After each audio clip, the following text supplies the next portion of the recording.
नमस्कार, मैं रवीश कुमार। दोस्तों, आज आप जिस खबर को सुनने वाले हैं वह कोई छोटी मोटी बात नहीं। यह राजनीति के गलियारों में पिछले 48 घंटे से जो हलचल मची है उसने पूरे सत्ता समीकरण को हिलाकर रख दिया है। जहां पे यह कहानी शुरू होती है तीन नामों से, नीतीश कुमार, चंद्रबाबू नायडू और रामदास अठावले। ये तीनों नेताओं की नाराजगी ने ऐसा तूफान खड़ा कर दिया है कि प्रधानमंत्री नरेंद्र मोदी की कुर्सी डगमगाने लगी। गोदी मीडिया वाले चैनलों पर आपको शायद यह खबर ना दिखाए, लेकिन गलियों और चौराहों पर चर्चा है कि 48 घंटे में मोदी का इस्तीफा और राहुल गांधी प्रधानमंत्री बनने की तैयारी। लेकिन इससे पहले अगर मेरा वीडियो आप सभी को अच्छा लगता है तो चैनल को सब्सक्राइब करके वीडियो को एक लाइक जरूर करें और कमेंट बॉक्स में बताएं कि आप ये वीडियो कहां से देख रहे हैं। अब सवाल उठता है, क्या वाकई यह बगावत इतनी बड़ी है कि प्रधानमंत्री को हटना पड़ेगा? नीतीश, नायडू और अठावले ने अचानक ऐसा क्यों किया? और अगर राहुल गांधी पीएम बनते हैं तो क्या तस्वीर बदल जाएगी? इन सवालों के बीच हम देखेंगे कि किस तरह से राजनीति की गोटियां बदली,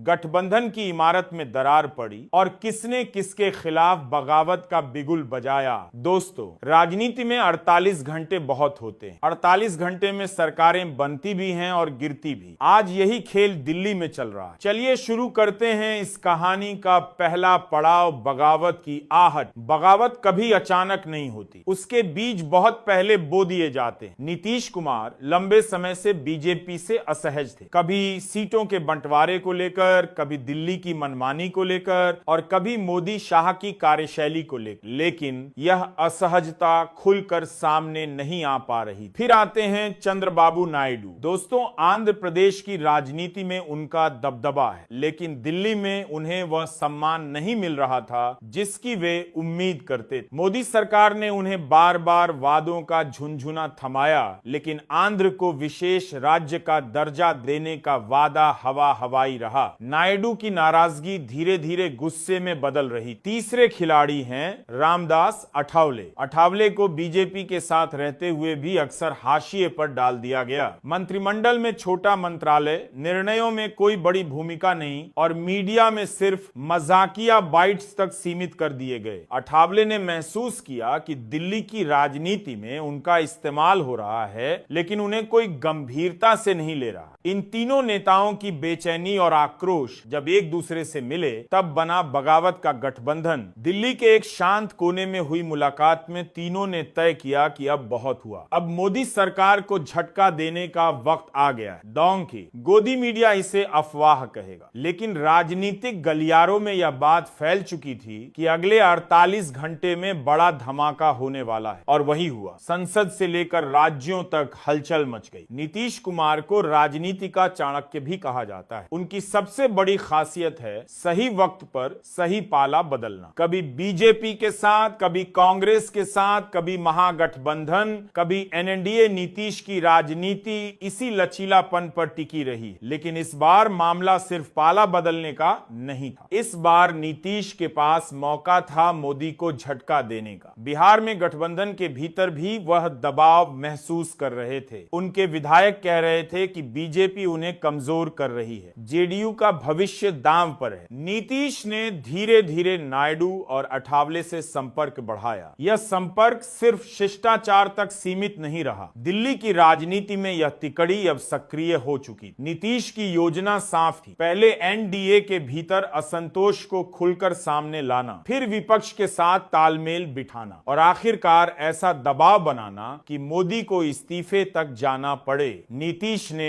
बयान देना शुरू किया, देश को नए नेतृत्व की जरूरत, गठबंधन में सहयोगियों को सम्मान नहीं मिल रहा, लोकतंत्र में प्रधानमंत्री बदलना कोई असंभव नहीं। ये बयान दिल्ली की गलियों में गूंजने लगे। बीजेपी के भीतर भी कुछ सांसद खुलकर कहने लगे कि उन्हें मोदी शाह की सख्त राजनीति से दिक्कत है। नीतीश ने इस असंतोष को एकजुट करने का काम किया, यानी बगावत की चिंगारी को हवा देने का काम नीतीश ने किया, और यही नींव बनी उस हलचल की जिसकी गूंज 48 घंटे बाद प्रधानमंत्री की कुर्सी तक पहुंचने वाली थी। दोस्तों, राजनीति में कभी कभी चुप्पी सबसे बड़ा हथियार होती है। चंद्रबाबू नायडू लंबे समय से चुप थे। मोदी सरकार की नीतियों पर उनके भीतर असंतोष था, लेकिन वह खुलकर सामने नहीं आते थे, क्योंकि जानते जानते थे अगर जल्दबाजी करेंगे तो नुकसान उनका होगा, लेकिन जब नीतीश कुमार ने बगावत की ठानी तब नायडू को भी मौका मिला। आंध्र प्रदेश की जनता उनसे लगातार पूछ रही थी, आपने मोदी पर इतना भरोसा क्यों किया? आपको विशेष राज्य का दर्जा क्यों नहीं मिला? विकास के वादे कहां गए? नायडू अब समझ चुके थे कि अगर मोदी के साथ रहेंगे तो उनकी राजनीति धीरे धीरे खत्म हो जाएगी। तो उन्होंने प्रेस कॉन्फ्रेंस की और कहा, हमने बहुत इंतजार किया लेकिन केंद्र सरकार ने आंध्र प्रदेश के साथ अन्याय किया। अब हमें नए नेतृत्व की जरूरत है। ये बयान मामूली नहीं था, यह सीधा तीर मोदी पर था। नायडू के इस बयान ने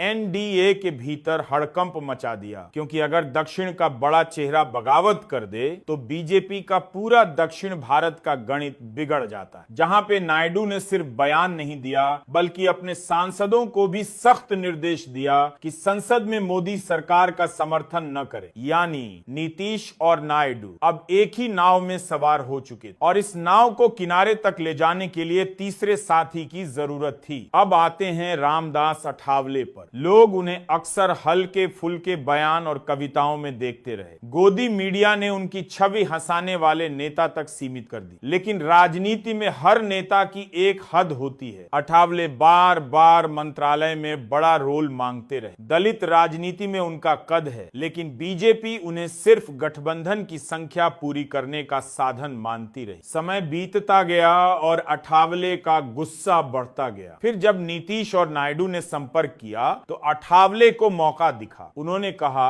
अगर गठबंधन में हमें सम्मान नहीं मिलेगा तो हम क्यों रहें? दलित समाज का इस्तेमाल करना और हमें किनारे करना अब और बर्दाश्त नहीं होगा। अठावले का यह बयान विपक्ष के लिए ऑक्सीजन की तरह था, क्योंकि यह सिर्फ एक नेता की नाराजगी नहीं थी बल्कि एक पूरे समुदाय की आवाज है। और इस तरह तीनों नेताओं की नाराजगी अब बगावत में बदल चुकी। नीतीश ने दिमाग लगाया, नायडू ने ताकत दिखाई और अठावले ने जनाधार जोड़ा। तीनों मिलकर मोदी सरकार की नींव हिलाने लगे। अब देखते हैं कि जब यह बगावत संसद में पहुंची तो क्या हुआ। संसद का सत्र चल रहा था। बीजेपी को उम्मीद थी कि हमेशा की तरह विपक्ष शोर मचाएगा और सब कुछ सामान्य हो जाएगा, लेकिन इस बार कहानी अलग थी। जैसे ही कार्यवाही शुरू हुई, नीतीश, नायडू और अठावले के सांसदों ने अपना रुख बदल दिया। सरकार को समर्थन देने के बजाय उन्होंने विपक्ष के साथ मिलकर नारे लगाए, हम चाहते हैं नया प्रधानमंत्री, मोदी इस्तीफा दो।